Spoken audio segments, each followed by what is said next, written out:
စဘာအထွန်းကောင်းတဲ့ရွာသူများရွာတွေရာသီမကောင်းလို့အစင်မပြေကြပေမဲ့အဲ့ရော်မှာပဲထူးထူးဆန်းဆန်းရာသီမကောင်းတာတော့မှဖွံ့ဖြိုးနေတော့အခါ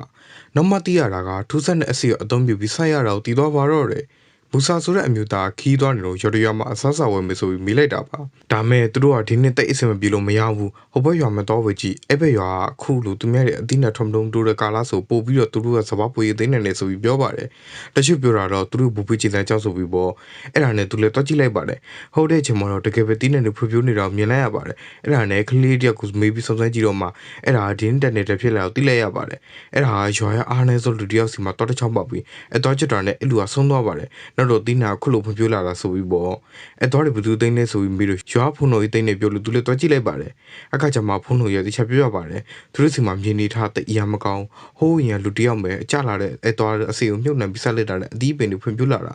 ဒါမဲ့အမြဲလို့မရပဲတစ်ခါတလေပဲရပြီးရတဲ့အခါလဲလူတယောက်တည်ရတာဆိုပြီးတော့ပေါ့အခါကျမူစာဒါမျိုးတွေကမလို့တင်ဘူးစပားရတဲ့လူတယောက်စတီတာလူသက်တာနဲ့မချဘူးစပားတွေကိုမိရှို့လိုက်တနည်းဟုတ်တခြားတနေရာသွားနေပြီးနောက်မှပြန်လာခဲ့အဲ့ချစ်ဆိုပြရတဲ့မျိုးစာဖြစ်နေလို့ပြောပါတယ်ဒါမဲ့သူကတော့လက်မခံချင်ခဲ့ပါဘူးအဲ့နောက်တော့အစိပတ်တဲ့လူကသူကိုယ်တိုင်ဖြစ်လာပါတယ်အဲ့တော့ချွတ်လိုက်တာနဲ့သူကတီးပြီးဆိုတော့တီးပေမဲ့လည်းလုတ်ခဲ့တာပေါ့ဒါမဲ့မူစာတော့တခြားနေကိုအသုံးပြုပြီးအဲ့အစီနဲ့အသီးပင်တော့မှဖွံ့ဖြိုးတယ်လူဆိုရင်လည်းအသက်ရှင်မှာပဲဆိုပြီးတိုက်ကျူးလိုက်ပါတယ်အဲ့နောက်မှာတော့ဖုန်းတော်ကြီးအသက်ရှင်လာပြီးရွာသားကြီးလည်းမတည်ဆုံးတော့ပဲနဲ့ကိုပိုင်လေယာနဲ့ပဲအဆင်ပြေသွားကြတော့ကဇလန်းလေးလေးပြီးဆုံးသွားပါတော့တယ်